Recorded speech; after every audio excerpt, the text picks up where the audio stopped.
السلام عليكم، مرحبا بكم عندي في القناة مع فيديو جديد. اليوم ان شاء الله غادي نقدم لكم واحد الشوربات الخضر بالسمك.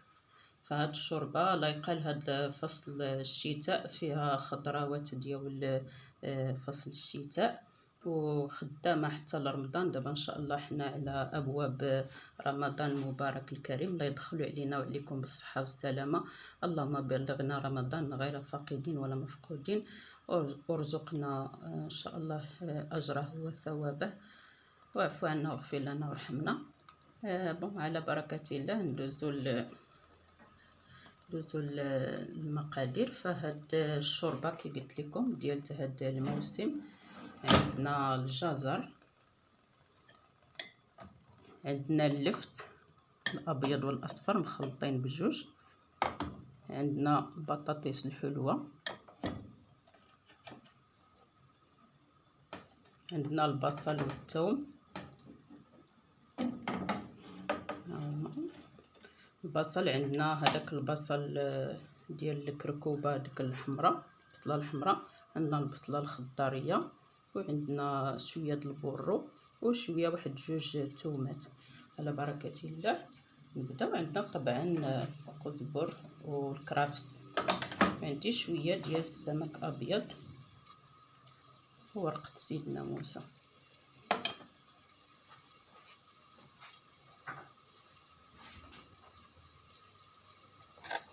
دوزو للتحضير.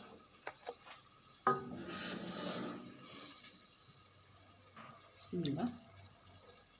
نديرو شويه ديال الزيت البلديه، انا دائما تندير شويه د الماء شويه، كنزيد زيت البلديه باش ما تحرقليش الزيت،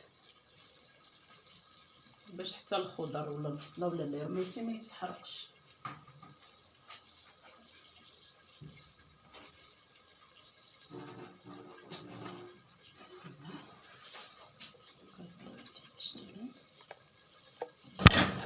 يا ربي تحرك هذا الناس، كيتحرك شويه هذا التخيبي. كنرميو البصل بانواعه. هاد البصله الخضريه زوينه دابا في الشتا، راه طريه وهي كطيح. البورو حتى هو زوين، عنده منافع كثيره، والثوم كذلك راه هو انتيبيوتيك مضاد حيوي طبيعي، مفيد بزاف للصحه.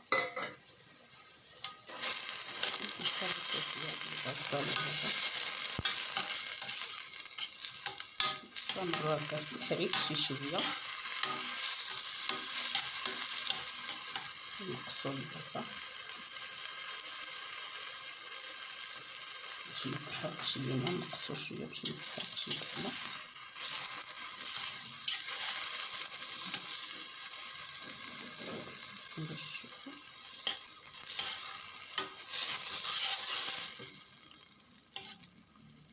هاد الشوربات راه زوينين ومفيدين في هاد فصل الشتاء، لانهم فيهم هاد المواد. اولا هاد الخضر الطبيعيه ديال الموسم، وثانيا كنزيدو معاهم ديك التوابل المنسمه، التوابل اللي كتسخن الجسم، كالزنجبيل، الزنجبيل، وهذا القزبر حبوب كزبره، حبوب الكزبره مطحونه، وكنزيدو شويه الكمون والبصل والملح طبعا والكركم.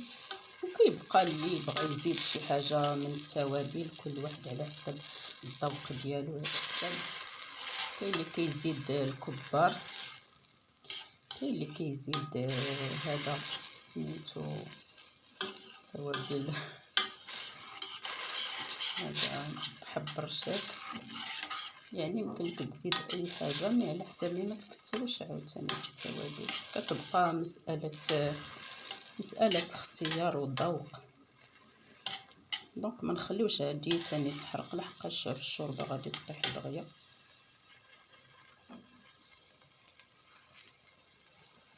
هي اصلا راها طريه، ماشي زعما ماشي ديك البصله اللي قاصحه كطيب دغيا. نزيدو الطريفات ديال السمك الابيض، ممكن تستعملوا اي سمك ابيض عندكم، ولا اي سمك. ما بقيناش كنبغيو نديرو اللحوم، كنحاولوا نجنبوا اللحوم وناخذ شويه السمك. هذا غير خديت واحد الطريف من نديوه نجيبوه، هو هذا السمك الابيض دغيا كيطيب.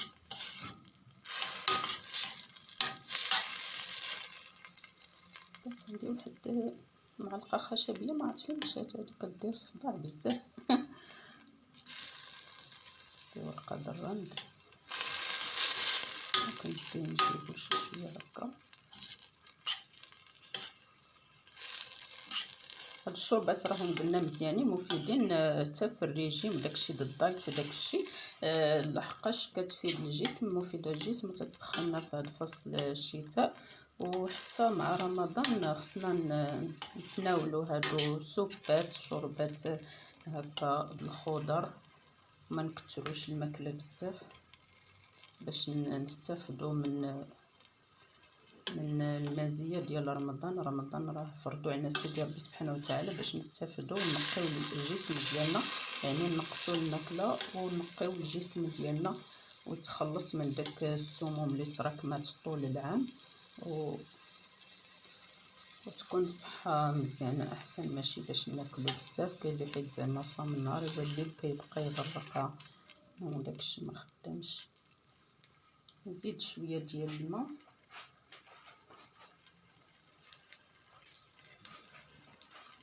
التوابل مبغيتش نديرهم من دابا باش ما يتحرقوش حتى نضيفوا الماء. بسم الله، ما نديروش بزاف الماء القياس باش طيب الخضره، حيت هاد الخضر كلها دغيا كطيب مع الطريه تبارك الله. هاد الموسم دغيا كطيب، يعني داك ثلث ساعه كاع راه غادي نساليو ان شاء الله.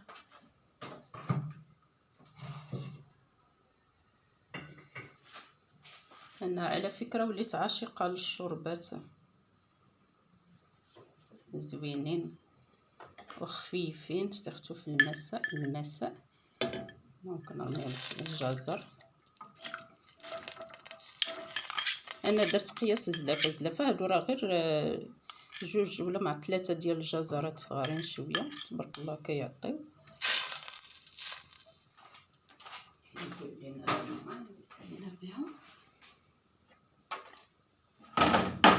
هادشي بغا يزيد قبلاتي، حيت عندي البوطه بعيده على البوطاجي كيفاه كيخصني نحط هنا هادشي قريب. وكنزيدو اللفت، كلهم هادو كيقولنا خضر الموسم تبارك الله ومفيده في هاد الشتا. هادي اللفت زوينه، هي هادي الصفراء ديك والبيض، هادو راه غير لفته وحده يعني حتى هاد الشوربات راهم اقتصاديين ومفيدين، يعني كديري حبه حبتين من كل خضره وكتستافدي من الفوائد ديال الخضر، وكطيح عليك اقتصاديه ومفيده للجسم. لما نفكروا شنو نبقاو نطيبوا بزاف. نزيدوا البطاطس الحلوه، بطاطا حلوه هادي فهي زوينه، منافعها زوينه. كاين اللي كيديرها غير هي والبصله وشويه الثوم والتوابل طبعا والكزبره والكرفس.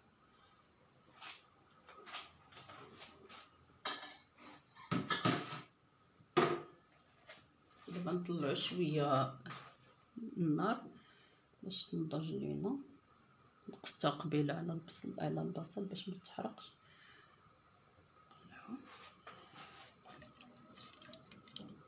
راه تبارك الله زوينه لذيذه، هي اصلا واخا الشوربه غير بالخضره كتجي لذيذه، فالا زدتي لها شويه ديال السمك ديك السمك تيلذذها مزيان، وكنستافدوا حتى من مزايا السمك. هادو نوريكم هادي من بعد هذيك ورقه سيدنا موسى اللي بقات. هادو الوريقات اللي كيطلعوا اللفت، ها هما كيطلعوا هاد الوريقات كيكونوا طريين حتى هما. كنغسلهم راه جديدين عاد طلعوا. شريت هادي بحال شي سيمانه، خديت منها الطعام وبقات شويه تطلع هاد الوريقات حتى هما كنزيدهم انايا زوينين.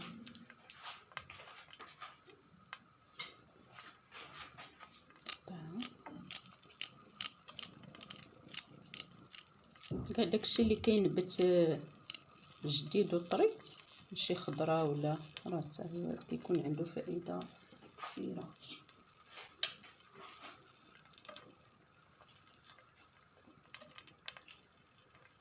سبحان الله، هاد الوريقات راه فيهم النسمه ديال اللفت، يعني اللي عنده هاد الوريقات يقدر ينبتها، يقدر يزيدها بلا ما يزيد اللفت كاع اصلا، تعطي النسمه ديال اللفت. الكزبر والكرفس، نزيد التوابل على شويه نساهم.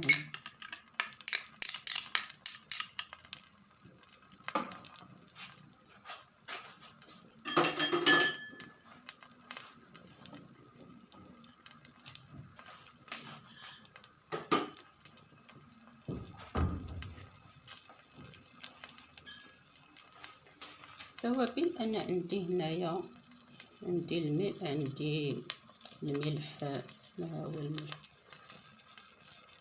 عندي الملح الحيه، عندي شويه ديال البزر غير شويه، عندي سكنشبير، زنجبيل، عندي كركم، عندي شويه ديال القزبر حبوب، كزبره حبوب مطحونه، وشويه ديال زريعه الكتان مطحونه حتى هي. بحال كي قلت لكم التوابل مساله اختيار، كل واحد شنو الذوق ديالو شنو تيعجبو.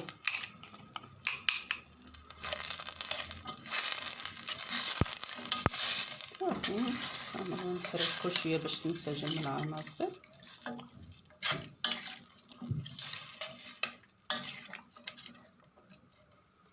نزيد لها شويش د الماء،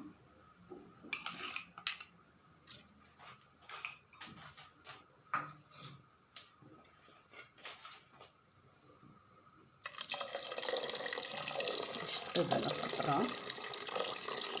وديك الساعه ملي كطيب سوا بغيتو تاخدوها هكاك مباشره بهاك على شكل قطع، سوا كاين اللي كيبغي يطحنها عاوتاني كتخليوها تتبرد وتطحنها في الاله الكهربائيه، وعاود من بعد ترجعها تطبخ شي شويه وتحطها. سوا انا كنبغيها هكذا.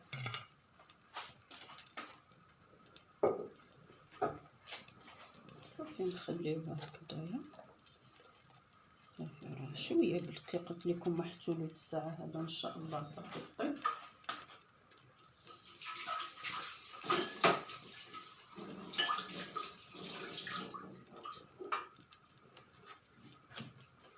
صافي نخليوها نغطيو عليها. انا راه ما تنقفلش هاد الكوكوط غير طيبت فيها حيت انا ما كنقفلهاش، نخليها طيب هكذا بوحدها شي شويه واحد الوقت ونحيدوها.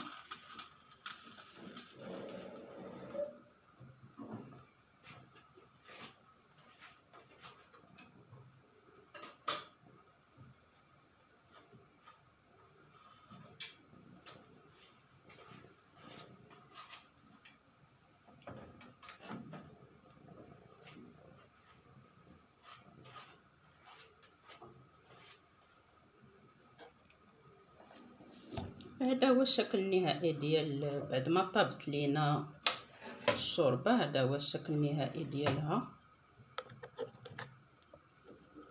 نوريكم مزيان. كنحاول مع لاكام كتبغي تزهق ليا. دونك ها هي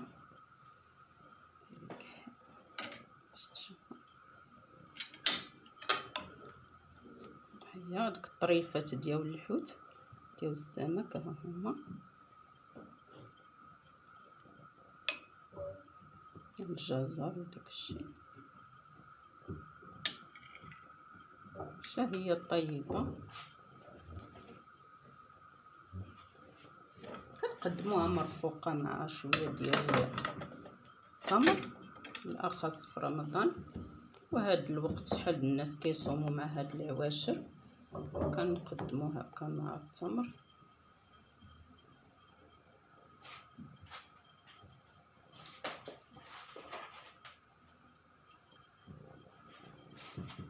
الكويس تاع الماء حتى هو ضروري.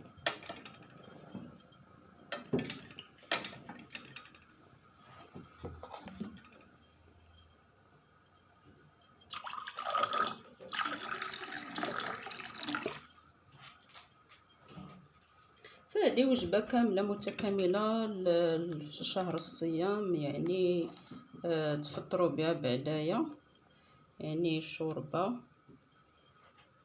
خضر مع شوية السمك، عندنا شوية ديال التمر والماء طبعا.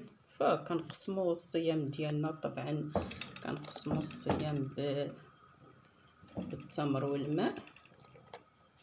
ناخذوا بضع تمرات، 3 تميرات ولا وكويس د الماء، ومن بعد نشربوا الشوربه ديالنا، ويمشي الواحد يصلي شويه ديال التراويح وشويه د الاجر. واحد ما ياكلش بزاف، ما يغلقش بزاف، ياكل اكل هكا متوازن، وباش يكون الصيام ديالو عنده فائده، ويقدر يدير داك الشعائر الدينيه، يقدر يصلي، يقدر يكون مزيان وبخير ويستفد من منافع الصيام. اذا جينا على نهايه الفيديو، كنتمنى يعجبكم، ولا تبخلوا عليا باللايك والكومنتير، التعليقات المحفزه والاشتراك، لابونمون. شكرا لكم، رمضان مبارك سعيد.